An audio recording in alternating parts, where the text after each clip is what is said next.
Look at that light. We made it. It's perfect. Let's go inside. I bought the bungalow because it felt real. The rooms were small and square, plain but comfortable. The roof dipped slightly, giving it a bit of charm instead of flaw. It sat on a corner lot in Portland, 2023 walking distance to coffee shops and bus stops that actually arrived on time.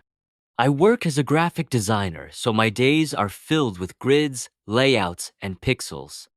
My home has to stay neat, or my thoughts get messy. I labeled every moving box with masking tape and left the labels there, just in case I ever reorganize, though I never do. There's leftover green curry in the fridge, because I always imagine my future self craving a late-night snack. By the back steps sits a dented watering can I found at a yard sale, always meaning to repaint it, never getting around to it. Each night, I do my usual loop checking: stove knobs, outlets, the back door, and finally, the bedroom window.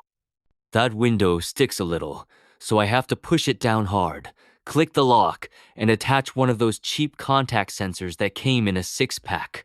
I tilt the blinds just enough so anyone outside sees nothing but slats and a triangle of wall. It makes me feel clever, like I'm one step ahead of whoever might be out there, even if it's probably just raccoons. For 3 mornings in a row, I noticed something strange. The bedroom window was slightly open, not wide, just enough that the sensor light glowed red instead of green. The screen was still in place, the lock still down exactly as I'd left it. I told myself it was just the house settling or humidity messing with the frame. Then I noticed the 2 tiny chalk marks I'd drawn on the sash when I first moved in little white lines that showed where the 2 parts of the window met. They didn't line up anymore. Maybe I'd moved them. Maybe I was half asleep when I closed it last time. You can convince yourself of anything when the sun's up. Still, because I'm the kind of person who double-checks everything for a living, I made a test. I tore a slip off a receipt and taped it across the seam of the window, half on the top sash, half on the bottom, and snapped a photo for proof. That night I slept fine. In the morning, the paper was torn clean down the middle. My app said nothing, because apparently those cheap sensors only pretend to work. Outside, below the window, I noticed the mulch looked pressed down, like something had stepped there and then sprung back. The sill had a faint smear of yellowish dust, probably pollen, but shaped like 4 fingertips if you look too closely. I decided not to look closely. I just watered my hydrangea instead. At that point, I figured I'd earned the right to be paranoid. I went to the hardware store, bought a sash pin and a wedge. The pin goes through both sashes. The wedge jams into the track belt and suspenders. I also ordered a small battery-powered camera for inside, facing the window. I mounted it on the curtain rod, synced the app, and moved my side of the bed so I could face that window. It felt both silly and necessary. That first night, I lay there, listening to every sound. The baseboard heater ticking as it cooled. A garbage truck in the distance. 2 raccoons arguing like cranky neighbors. I stared at the window until my eyes started floating. Eventually, I drifted off. In the morning, everything looked fine. Wedge tight, pin solid, sensor light green. I made coffee and checked the camera footage while the kettle hummed. At 2:43 a.m., the camera had picked something up. The image was grainy, low light turning everything gray. I watched as a hand appeared from outside, fingers rising over the sill. Something thin looped around them, working the crack between the sashes. The pin wobbled, it shouldn't have. The hand pushed a bit more, then the pin slid just enough to loosen the lower sash. The wedge held, the hand pulled back. Then, nothing except a shape at the glass. Shoulders, still, no flashlight, no phone glow, The figure didn't move for nearly a minute, just stood there, facing in. I thought I'd cry or throw up, but instead, I took screenshots. That made me feel like I was handling it. The next day, I added another wedge, repositioned the pin, and marked everything with fresh masking tape lines. I even taped another piece of receipt across the seam, half wanting to catch him again, like proof might give me some sense of control. That night was humid. The air felt thick, the kind that makes wood groan. I left a fan running on low and lay there, exhausted but unable to fall into real sleep. Sometime after 2, I heard a faint rasp, then a soft scrape, then that small, careful pop a screen makes when someone eases it out of its track. I watched the window. The screen shifted inward. A hand came through first, then the top of a head. He pulled himself up like he'd done it before, knee on the sill, wrist on the lower rail. A small grunt, quickly swallowed. We locked eyes, level with each other. I screamed before I even realized I would. It came out raw and harsh, not movie style, just pure panic. The sound filled the house and probably half the block. His face went blank, shock, fear, something like that. He didn't say a word. He just let go. His weight left the sill, the screen, and then there was the dull thunk of mulch as he hit the ground. I heard scrambling fast, sure steps, like someone who knew the yard. I called 911 and said every sentence they tell you to say. I'm safe inside. He ran. No weapon that I saw. The police came, flashlights sweeping over everything, then stepped inside to check the footage. They were tired but kind. In the mulch below the window, they found a heel print right where the dirt always looked disturbed. One officer looked at it and said, "You weren't imagining it." Not as a question. That night, I couldn't lie still. I made lists instead, keyed sash lock, wooden stopper, second camera facing the yard instead of the window, trim the hydrangea so there's no cover, tell the neighbor with the dog, maybe sleep at a friend's. I ended up on the couch, lights blazing, pretending it made the house safer instead of just brighter. 2 days later, my realtor called. He started with, "Are you okay?" Which is never a good sign. Turns out the previous owner had called him after hearing what happened. Her ex-husband had just been released from prison. Domestic violence. Before all that, this house had been theirs. He didn't know she'd sold it, didn't know she'd moved. The realtor apologized, but said there wasn't a legal reason to have told me. He probably thought he was just coming home, he said. His voice sounded both guilty and defensive, a strange mix I didn't know was possible. That afternoon, I went back to the hardware store. I bought an internal stopper, a block of hardwood cut, to fit painted it, to match the trim so it wouldn't make the place feel like a fortress. I added a keyed sash lock that couldn't be jimmied with wire and set up a second camera outside, pointed at the yard and the mulch. At night, I checked the camera feeds too often. The app showed a clean timeline, just silence and stillness that looked like safety, even if it wasn't. The cameras now send me nothing but boring updates, which is good. I roll a towel and press it into the window track. I tell myself it's for drafts, it's practical. But really, it's something solid to push against, just in case another wire ever slides between those sashes again. I moved to Raleigh because I needed a reset. The lease on the bungalow was done, and I wanted distance from the sound of creaking windows and motion alerts.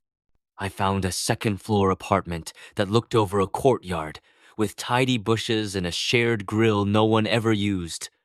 The kind of place where you can hear people's laughter on Friday nights, but never catch their names. It was smaller than the house, just one bedroom and a kitchenette, but it felt safe high enough that nobody could reach my windows without a ladder. The building itself had that neutral, new apartment smell, part paint, part detergent, part air conditioning.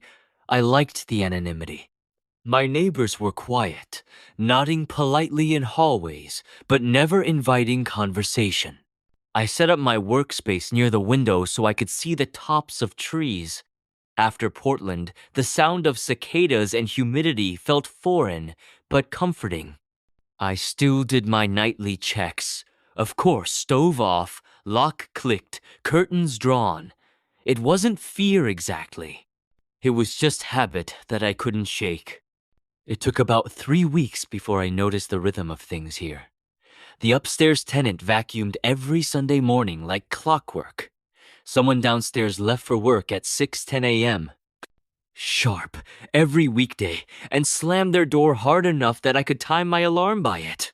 The apartment across the hall always smelled faintly of vanilla candles. It all felt stable, predictable. Then one evening, a note appeared under my door. It was folded neatly, no envelope. The handwriting was careful, slanted, and unfamiliar. It said, "Could you please keep your TV volume down after 11? I can hear it through the vent. Thanks." That was fine. I hadn't realized the walls were that thin. I texted my friend about it, joked that I was becoming that neighbor, the one people complain about anonymously. I went to bed early, volume down to barely audible. The next morning, I noticed something odd. The note was gone. Not thrown away, just gone.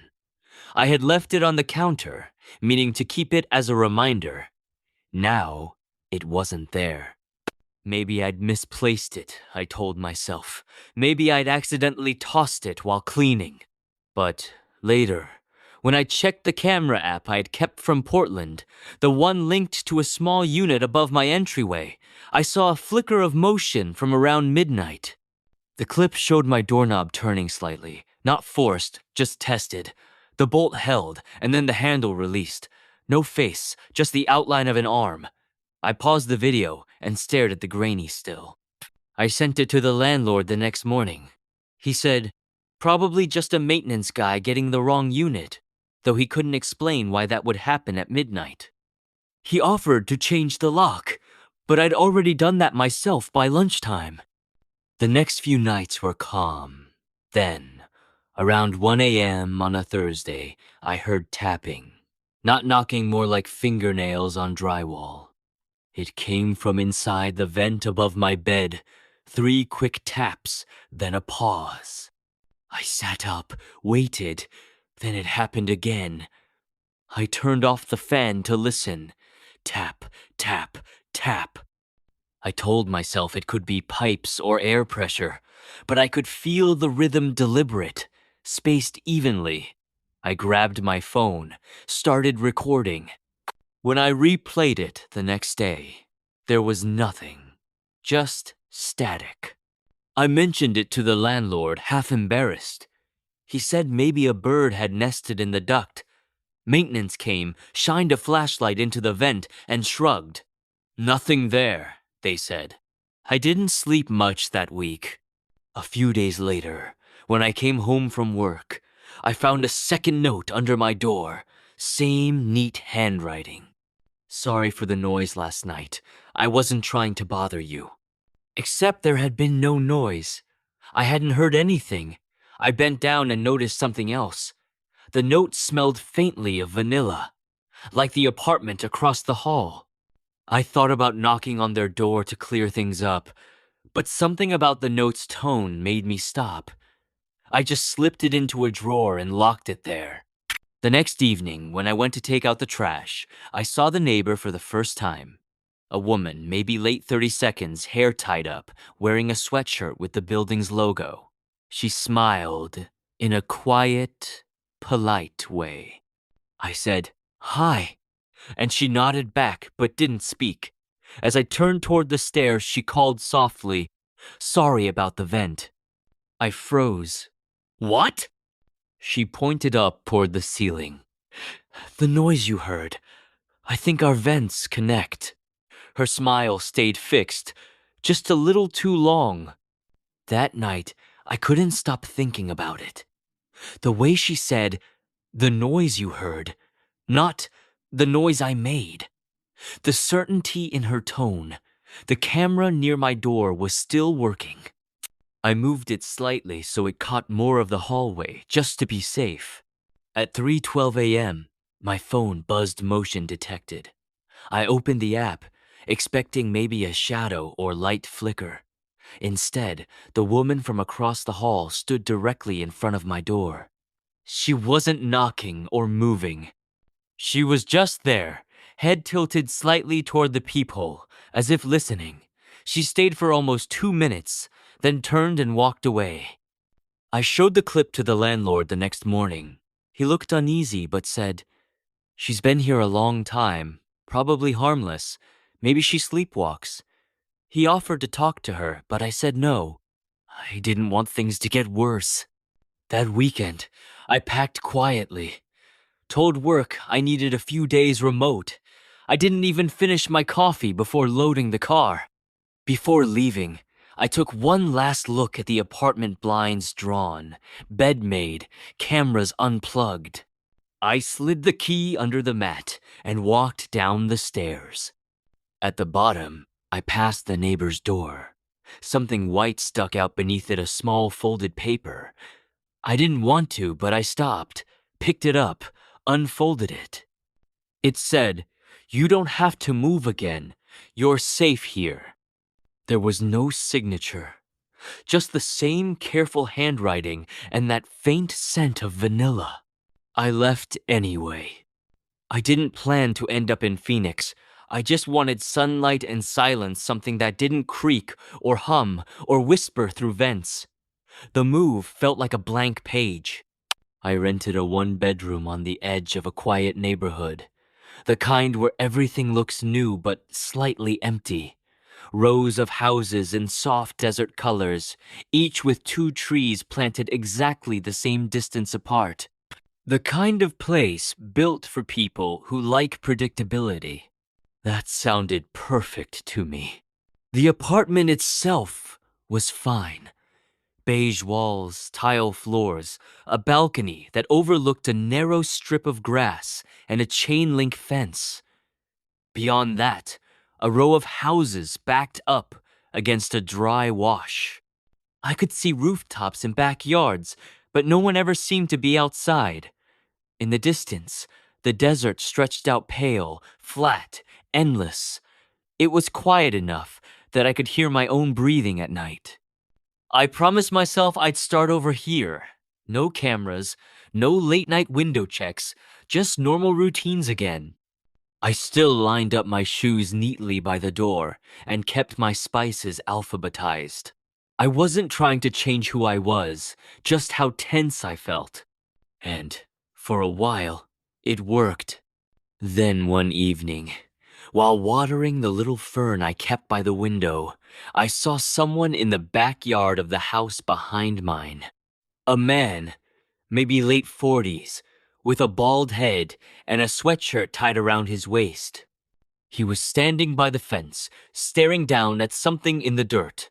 I figured he was just checking his garden. But when I looked again a few minutes later, he was still there, facing my direction this time. Still, as a post. I told myself he probably couldn't see me. The light inside was dim, but the next night he was out again. Same spot, same posture. A few nights later, he moved closer to the fence, and I realized something unsettling. He wasn't looking at me. He was looking up toward my balcony. I stepped back from the blinds without thinking. For a long time, I stood in the dark, trying to convince myself it was a coincidence. The next morning, I saw him more clearly.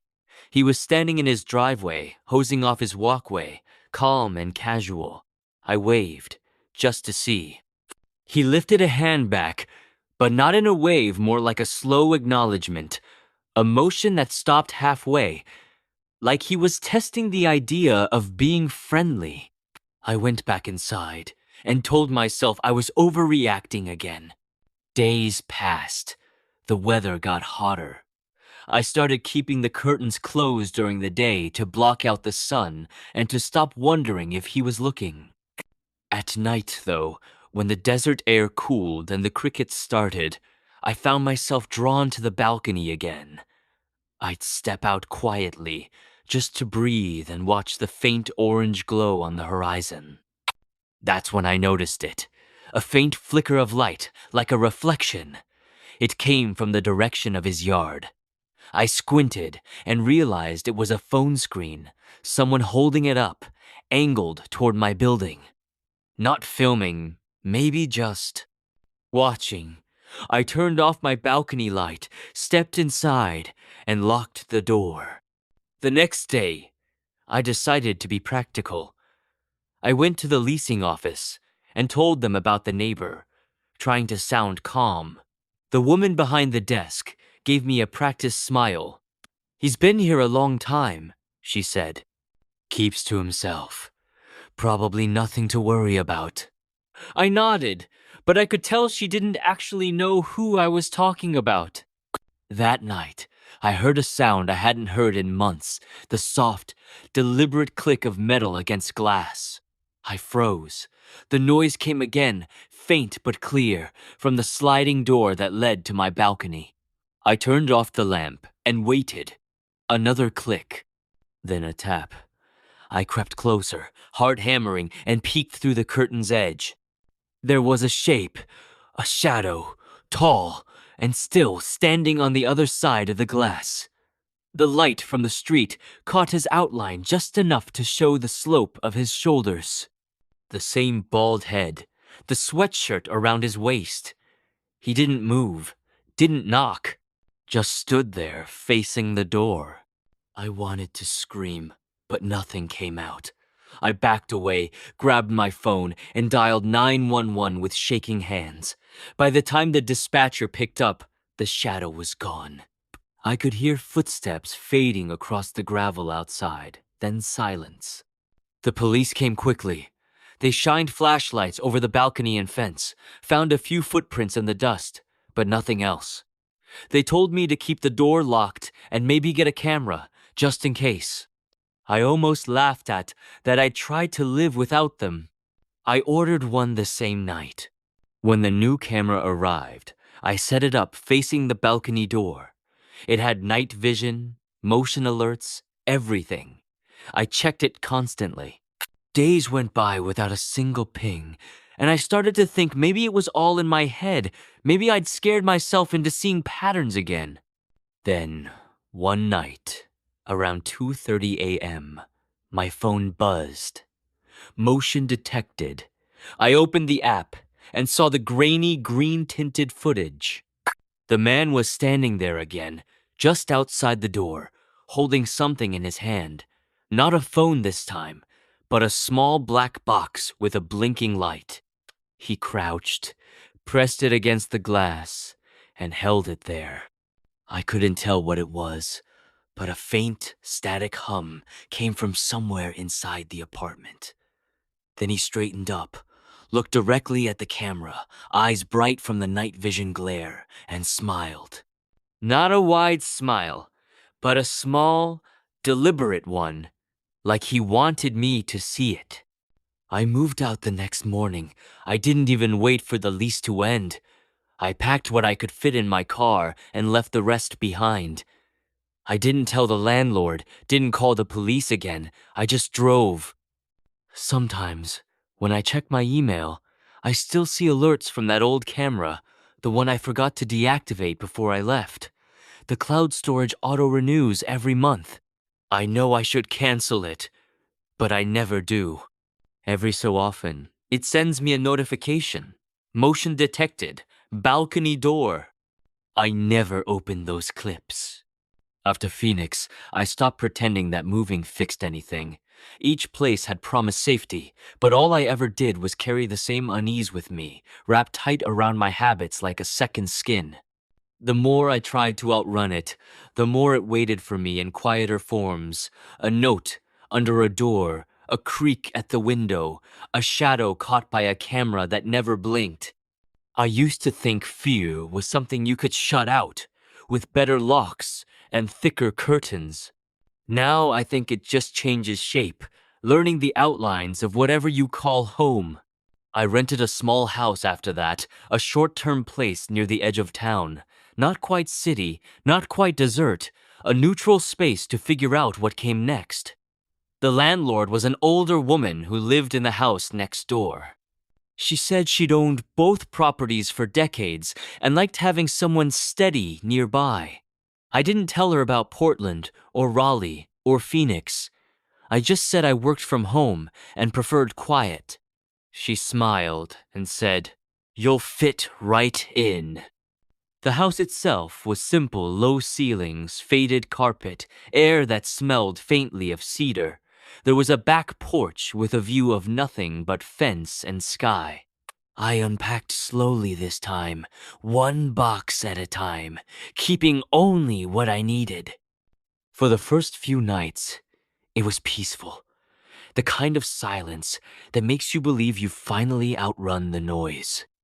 Then, on the fourth night, I heard something faint, not a voice, not even a clear sound. More like movement. A soft thud, followed by a rustle. I walked through the house with my phone flashlight, checking locks, corners, the porch. Everything was still. I told myself it was an old house settling, that wood and air sometimes make noises when they cool. But the next morning, when I stepped outside, I saw it. A thin, perfectly straight line drawn in the dust across the porch railing. White, like chalk. Just one line. It could have been anything. A kid's mark. A random scuff. But it looked too deliberate. Too much like the marks I'd once drawn on the window in Portland. The ones that stopped lining up. I wiped it away with my sleeve and tried not to think about it. That evening, my landlord came by with mail that had been delivered to the wrong box. She handed me an envelope, smiled kindly, and said, "By the way, if you ever hear noises at night, don't worry. The fence sometimes shifts when the wind hits it." I thanked her and went back inside, though something about her tone lingered the calm certainty of someone who knew exactly what I'd already heard. That night, I dreamed of all the places I'd lived. The window in Portland, the vent in Raleigh, the balcony in Phoenix. In the dream, they were all part of one house, each room connected to the next by doorways that didn't belong there. When I woke, the clock read 3:02 a.m. The house was dark, quiet, and still. I lay there for a long time, listening. Then I heard a faint scrape coming from the back door. Slow, careful, like a fingertip testing paint. I didn't move, didn't breathe. The sound stopped. Then came a soft knock. Not loud, just a single tap against the wood. Then silence. I waited another minute, then another. Finally, I reached for my phone, opened the camera app, and aimed it toward the door. The screen showed nothing, just darkness and the faint reflection of my own face. But after a few seconds, as my eyes adjusted, I saw a shadow moving slowly past the glass. It didn't stop or look in. It just drifted by. Steady and patient, as if tracing the edges of the doorframe. Then it was gone. I didn't call anyone this time. I just sat there until dawn, watching the light creep across the floor. When the sun came up, I opened the door. The porch was empty. But in the dust, near the railing where I'd wiped away the line, there were new marks, 2 short strokes, parallel, drawn in the same white chalk. I stood there for a long time, holding the doorknob, the air still cool and gray around me. Maybe it meant nothing. Maybe it meant someone had found me again. Or maybe it was just a sign that fear never really leaves. It only waits for you to get comfortable before reminding you it's still there. Now, no matter where I live, I draw my own small lines. Tiny white marks where the window meets the frame, where the door fits the jam. Not to catch anyone this time, just to know if something shifts. Some people pray, some keep guns, I keep chalk. And every night, before bed, I do my loop stove, lights, doors, windows. I press down on each latch until it clicks. Then I step back, breathe once, and tell myself the same thing I've been saying since that first house in Portland. You're safe. You have to believe it, at least long enough to fall asleep.